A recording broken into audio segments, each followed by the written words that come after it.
Ballon pour Rabé Sandratana. Tête de Makelele. Et le ballon qui ne quittera pas l'aire de jeu s'il se précipite. Lancé Nantais. Retour de Ducrot. Gravelaine. Petit pont, il a fonctionné. Ravanelli derrière jusqu'à Laurent Blanc. Domoro. Il va monter, quitter sa défense centrale. Cyril Domoro, il aime ses longues échappées, ses longues enjambées. Apporter le surnombre devant. Makelele et Domoro a poursuivi son effort. Il n'est plus là pour l'instant en défense centrale. Alors il faut soigner le repli défensif côté marseillais, car Pierre Ducrot est déjà parti. Retour important de Makelele. Et vous parliez de Pierre Ducrot, Grégoire, et bien il est fort bien rentré dans cette rencontre. Il est présent, il respecte les consignes de Ricardo. Il est souvent aux côtés de Gravelaine. Et puis il commence à prendre de l'importance dans le jeu. Ravanelli jusqu'à Colter. Et Chouafni face à Bruno Ngotti. On n'a pas encore vu monter la différence de Cyril Domoro, se consacre essentiellement à son rôle de défenseur. Bruno Ngotti ce soir. Dégagement de Rabé, ballon toujours pour les Blancs avec Teddy Bertin. Repris par Pierre Ducrot. Gava dans la course de Jérôme Leroy. À nouveau Franck Gava. Un des 3 internationaux présents ce soir sur la pelouse, appelé en tout cas par Aimé Jacquet pour affronter l'Écosse la semaine prochaine. Il y a bien sûr Gava, il y a Maurice, et côté marseillais, il y a évidemment Laurent Blanc qui fêtera sa 63e sélection. On suit l'accélération de Ravanelli, ça n'a pas fonctionné avec Gravelaine. Pour Maurice, l'équipe de France, l'Écosse risque d'être fort compromis. Oui. Ravanelli. Mais là il accélère encore une fois. Fabrizio Ravanelli n'aura pas beaucoup de soutien. Il faut qu'il conserve ce ballon face au pressing de Rabé. Il est passé. Oui. Il peut s'entrer en retrait. Il y a Camara dans la surface de réparation. Penalty. Ah, ouais. Le petit point blanc indiqué par Monsieur Puyalt. Oh, il est fort pour ça. Fabrizio Ravanelli. On va revoir au ralenti ce qui s'est passé. Monsieur Puyalt, lui, a pris sa décision. Ce sera un penalty. Alors, il a fait en tout cas une superbe accélération. Eh bien.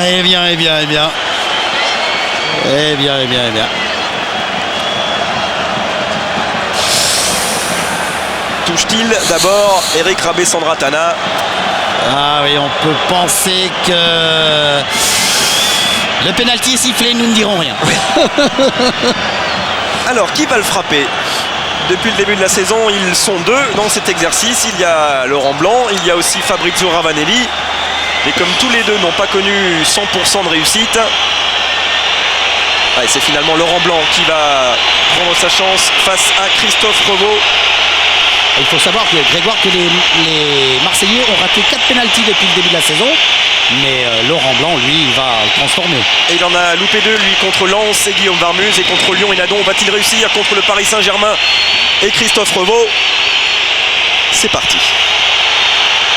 Et Blanc qui marque en force dans l'axe, et il permet à l'Olympique de Marseille, après 19 minutes de jeu en seconde période, de mener 2-1. Et ce penalty qui est tiré en plein milieu, Revaux avait décidé d'anticiper un tout petit peu sur le côté gauche. Et bien Laurent Blanc avait décidé de frapper fort au milieu. Et voilà, cela fait 2-1. Regardez Köpke, qui ne veut pas savoir et qui là sait que Laurent Blanc vient de tromper Christophe Revaux.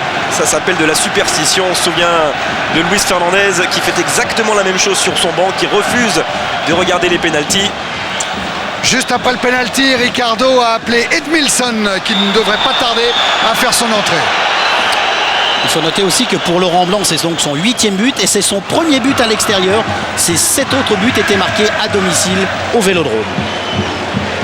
Et Laurent Blanc qui vient se placer en tête du classement des buteurs et qui est bien sûr cette saison le meilleur réalisateur pour l'instant de l'Olympique de Marseille.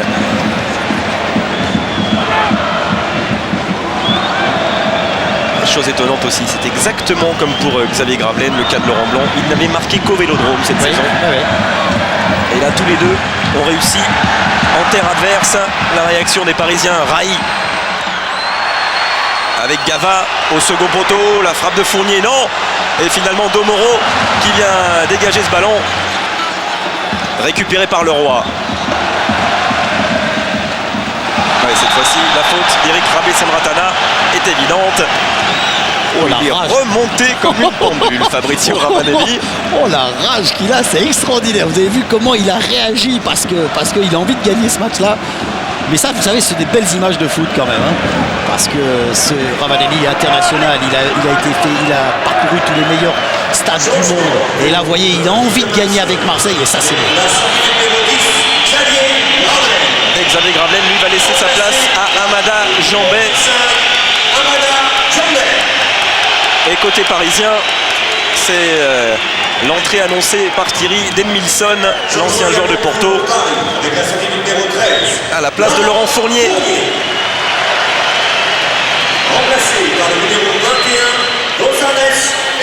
On va appeler ça du changement poste pour poste. On va aller se placer côté droit du milieu de terrain parisien pour Edmilson. Mais pour Marseille, c'est pas la même chose puisque Jambet, oui, on revoit, vous voyez comment Ravanelli se fait presque un croche-pied tout seul. Il se frappe le mollet gauche avec la jambe droite. Et il est tombé. Monsieur Puyalt a pensé que c'était Rabé-Sandratana qui avait fait un croche-pied. La sanction pour lui dans sa tête était logique. Dans la tête de l'arbitre, j'entends bien. Tête des Chouafni, celle de Serge Blanc. Ducrot a trouvé Franck Gava. Lui alerte Jérôme Leroy, frappe enchaînée contrée par Laurent Blanc. Ce n'est pas terminé pour les Parisiens. Gava toujours. Il a été repris et par M. Puyalt et par Serge Blanc. M. Puyalt, lui, préfère offrir un coup franc au Paris Saint-Germain. Cette fois-ci assez bien placé, excusez-moi, allez-y Vincent. Avec Xavier Gravelaine qui va bientôt réintégrer les vestiaires. Xavier, elle a des ressources cette équipe marseillaise. Ouais, je crois qu'on joue bien, on est en train d'imposer petit à petit notre jeu dans le championnat. Il fallait nous mettre sur des bases solides, au niveau défensif ça a été fait. Et puis maintenant on commence à bien poser notre jeu et automatiquement on se crée pas mal de cases, c'est intéressant. Ce qui est intéressant aussi pour les Marseillais, c'est le tableau d'affichage, toujours 2-1 et on va suivre le décalage de Raï. A priori pour Ngoti, c'est du classique côté Paris Saint-Germain.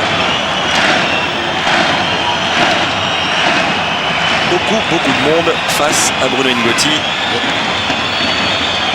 Regardez Makelele derrière Lasserre.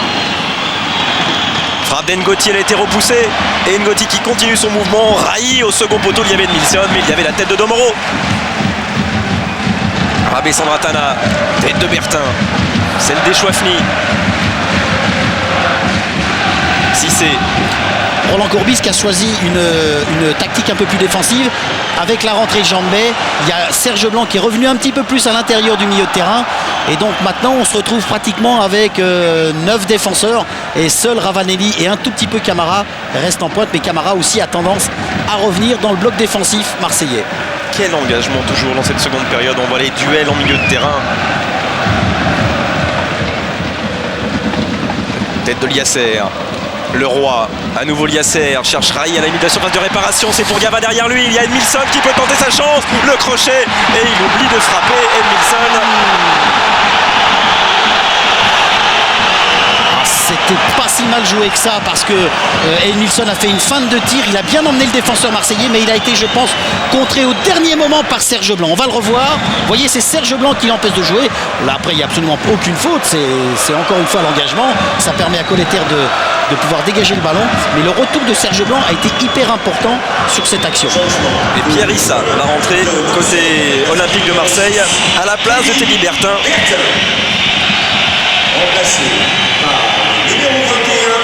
Lui qui avait joué, Pierre Issa, 10 minutes lors du dernier Paris Saint-Germain Olympique de Marseille la saison passée. Grégoire, retour également de Florian Maurice sur le banc du PSG avec des béquilles. Malheureusement, il est en plein milieu du banc. On va attendre un petit peu avant de prendre de ses nouvelles. Et ce serait intéressant de connaître, le connaît-il peut-être lui-même déjà, l'étendue de sa blessure. On sait que le Paris Saint-Germain est toujours à la recherche d'un joker côté attaque. Et a priori, la blessure de Florian Maurice devrait conforter les dirigeants parisiens dans leur recherche. Eh ben, à ce sujet, il y a Jean-Michel Moutier qui était parti en Allemagne hier soir pour voir, mais ça ne sera pas un attaquant, hein, ce serait plutôt un milieu défensif pour la saison prochaine, je précise tout de suite. C'est vrai que tous les clubs travaillent déjà pour ce mercato qui aura lieu du 15 décembre au 15 janvier, cette période pendant laquelle, attention, suivre quand même Jérôme Leroy, repris par Jean Bay, cette période d'un mois pendant laquelle les clubs pourront se renforcer, pourront trouver de nouveaux joueurs. Et évidemment, ils travaillent aussi pour la saison prochaine. Corner pour le Paris Saint-Germain et pour Franck Gabin.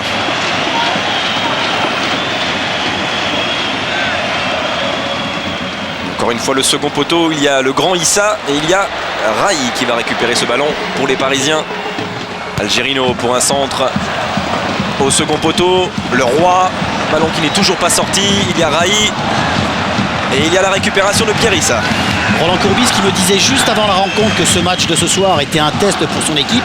Et là, c'est doublement un test parce que maintenant, Marseille mène 2-1 sur terrain inverse, sur le terrain du Parc des Princes, donc contre le Paris Saint-Germain. C'est hyper important. Et maintenant, il va pouvoir juger de la solidité et de la solidarité de son équipe face à une équipe du PSG qui va tout faire pour essayer de revenir au score.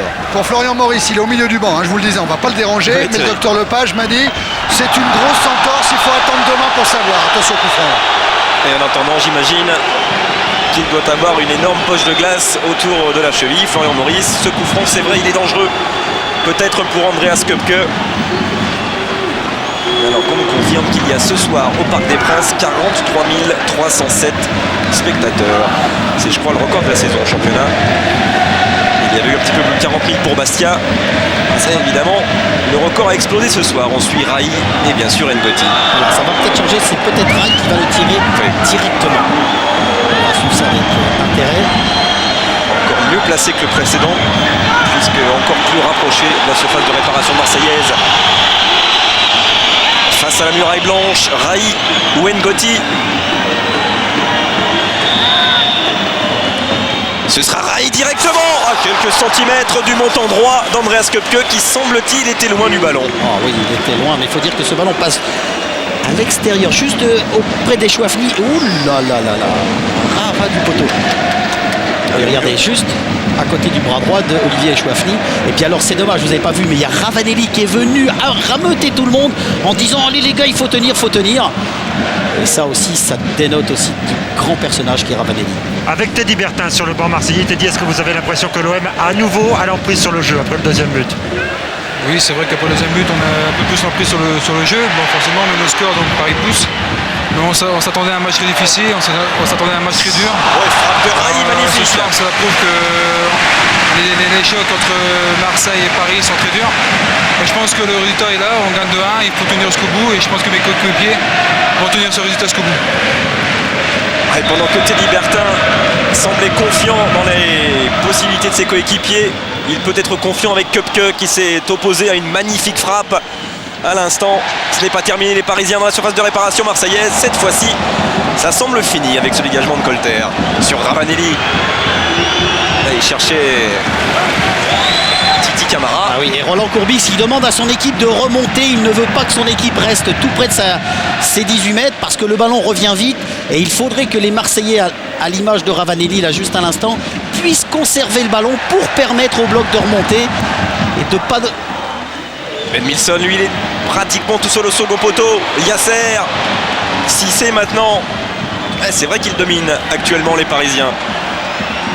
Sans être vraiment dangereux pour l'instant pour Köpke, mais il domine. Tête de Rabé au-dessus de Ravanelli.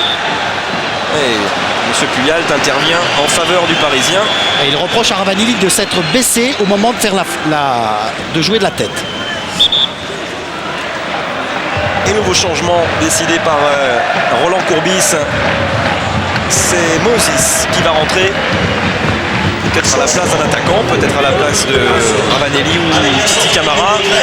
C'est Titi Camara qui va sortir. Mais là, Grégoire, Roland amène du punch offensif. Hein. Peut-être il pensait que Camara était en train de baisser. Maintenant, il amène un soutien supplémentaire à Ravanelli.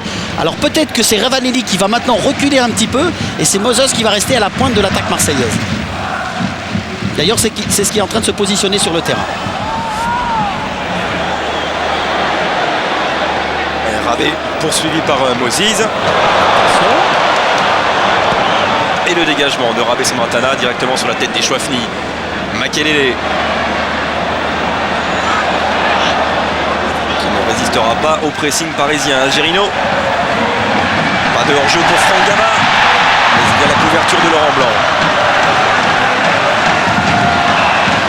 Ce sera un dégagement 6 mètres pour Andreas Köpke.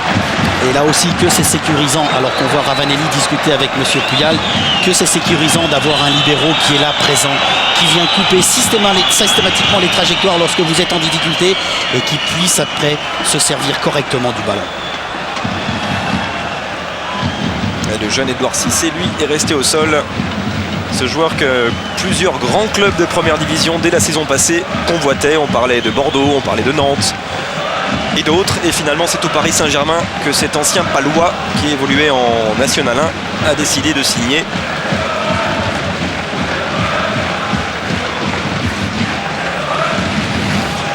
Roland Courbis, il a beau dire que ce match aller entre le PSG et l'OM est moins important que le match retour, qui c'est vrai aura lieu 4 journées, pas plus, avant la fin de son championnat. Il sera quand même très important si l'Olympique de Marseille prend 3 points. On le verra sûrement en fin de retransmission.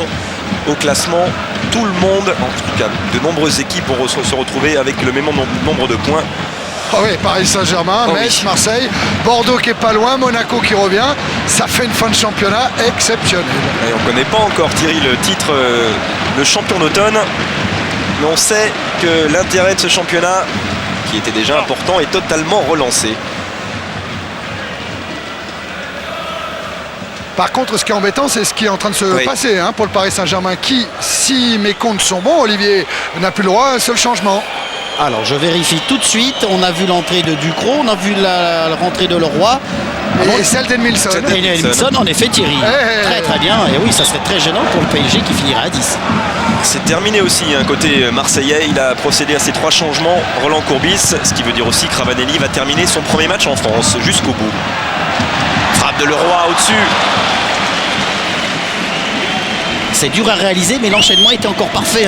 Belle amortie de poitrine de Leroy et tout de suite. Mais là aussi, il y avait tout de suite un défenseur marseillais qui était là. Regardez cette grande transversale. Il était signé Algerino, amorti de Leroy et ensuite on enchaîne. Ah non, il était seul pourtant. Il a peut-être été... Encore 13 minutes dans cette rencontre. Et si c'est revenu, un nouveau 11 contre 11. Et à 11 contre 11, les Marseillais mènent toujours 2-1 face au Paris Saint-Germain. Edmilson. Cissé cherchait Edmilson, va trouver Domoro.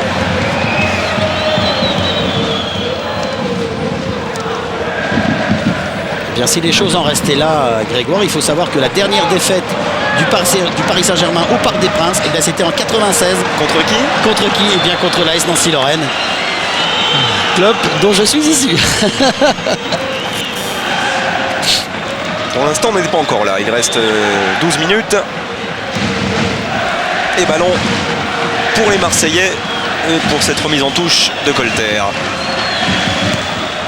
Qui va dégager loin devant. Et c'est Eric Rabé Sandratana qui sera le premier à la chute de ce ballon. Récupération de Jambet. Et Rabé est de retour. Edmilson.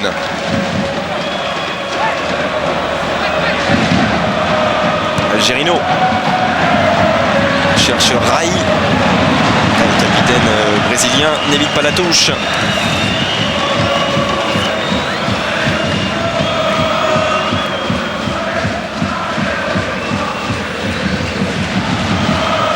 Et on parlait de ce match retour à 4 journées, la fin du championnat. À ce moment-là, le stade Vélodrome sera complètement terminé pour la Coupe du Monde. On imagine l'ambiance qui pourra régner avec 60 000 personnes.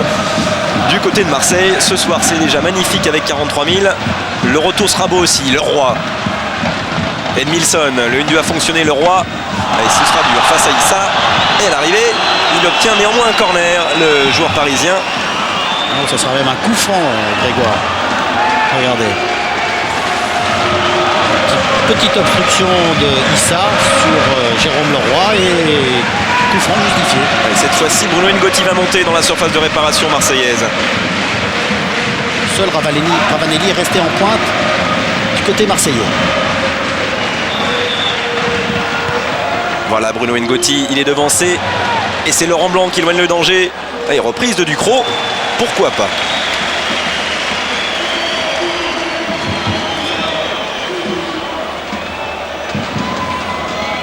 C'était Moses qui était monté sur lui rapidement.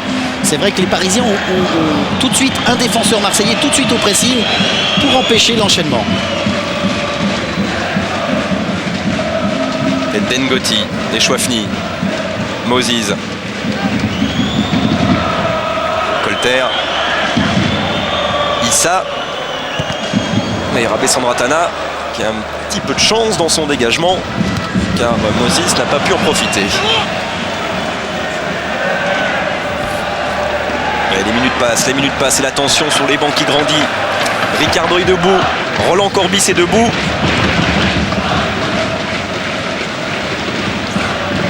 Rai, Algerino. Et frappe de Jimmy Algerino qui a peut-être dans sa tête hésité au dernier moment entre un centre et une frappe. Oui, il a peut-être pas su comment s'en sortir positivement, donc il a tenté une frappe, mais c'était difficile parce que son pied d'appui était très loin du ballon. Mais c'est peut-être aussi ce qui dénote peut-être pour cette fin de match, je dirais une gêne du côté parisien pour pouvoir approcher un peu plus le but de Kopke. C'est-à-dire que les Marseillais sont quand même fort bien en place et eux veulent absolument les 3 points de la victoire maintenant. Serge Blanc en extension devant Franck Gava et ballon pour l'Olympique de Marseille. Makelele qui va le conserver, ne résiste pas au tacle de Rabé Sandratana. Intervention de M. Puyalt en faveur des Marseillais.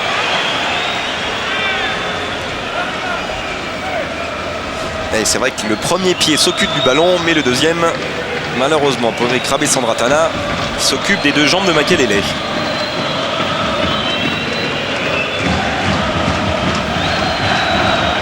Franc pour Laurent Blanc. Makelele.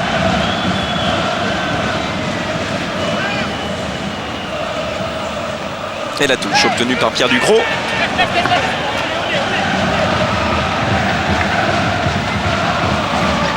Tête d'Edmilson. Nouveau coup de sifflet, cette fois-ci contre Serge Blanc. Ouais, Ricardo qui demande à Edmilson, placé maintenant sur le côté gauche, de prendre franchement les avant-postes. Et c'est Amada Jambet maintenant, Thierry, qui s'occupe du marquage forcément sur ce côté gauche d'Edmilson. Et de l'autre côté, les Marseillais repartent avec Colter, Moses et Ravanelli. Ils sont 2 contre 2. Si Ravanelli arrive à exploiter bien ce ballon, l'appel de balle de Moses. Makelele est là aussi, à la limite de la surface de réparation. Centre de Ravanelli, toujours pas. Et il attend du soutien qu'il n'obtient pas. Ce qu'il obtiendra, c'est une touche. Oui, mais vous voyez comment Ravanelli provoque toujours les défenseurs parisiens. Il veut rentrer dans cette surface de réparation. Ça lui a réussi une fois, il veut tenter la deuxième fois. Et il essaye aussi de conserver ce ballon. Son équipe mène. Et le voilà coincé là-bas dans le petit arc de cercle du poteau de corner. Et il ne s'en est pas sorti. Ballon pour Rai, pas pour longtemps. C'est Issa qui l'a récupéré. Et finalement Cissé face à Laurent Blanc. Pas beaucoup de clarté et c'est logique en cette fin de rencontre dans le jeu. Alors on essaye de poser un petit peu le pied sur le ballon comme on dit, mais à chaque fois il y a un défenseur sur le porteur du ballon. Et ils sont tellement engagés ces duels que M. Puyalt est obligé de sanctionner. Nouveau coup franc pour le Paris Saint-Germain. C'est Eric Rabé Sandratana qui va le frapper.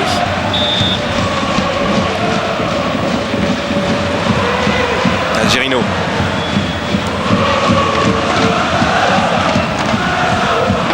Le Roi repris par Domoro et Colter.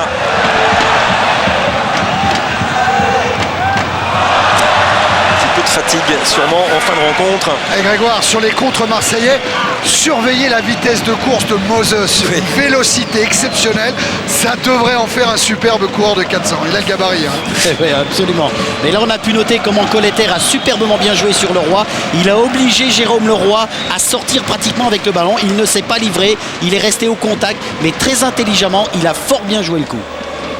Et vous donnez toujours une note à la rencontre, 36-15 code CPLUS. Attendez encore quelques petites minutes avant de donner votre verdict. car il reste 6 minutes, pas plus, au temps réglementaire. Et Marseille mène toujours 2-1. Et les deux entraîneurs sont à la limite de leur surface recommandée, je dirais.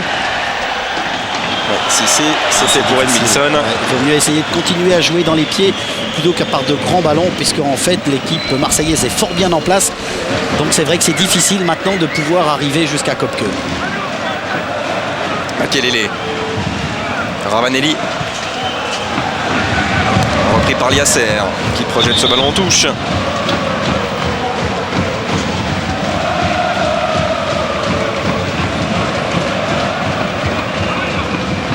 Quand on regarde le visage de Francis Liasser, on s'aperçoit de tous les efforts consentis ce soir par tous les joueurs sur le terrain. Et il aimerait comprendre, Fabrizio Ravanelli.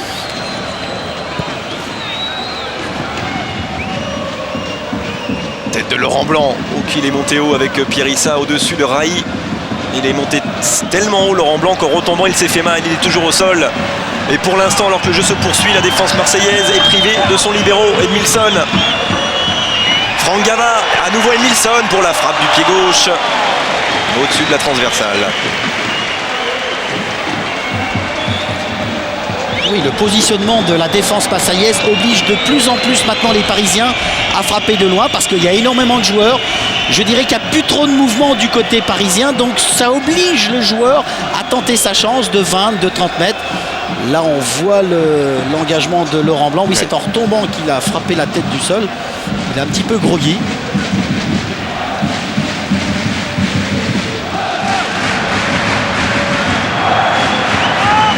Pas l'intervention de la civière. Laurent Blanc, il est resté directement dans l'aire de jeu et ne pas avoir à sortir. Ouais, mais apparemment il saigne un petit peu. C'est pour ça que M. Puyal lui demande de quitter l'aire de jeu. Effectivement, on voit une petite ligne de sang couler par son nez. Oh, ça doit être dur là pour un joueur d'avoir à quitter le terrain alors qu'il il désire plus que tout y retourner.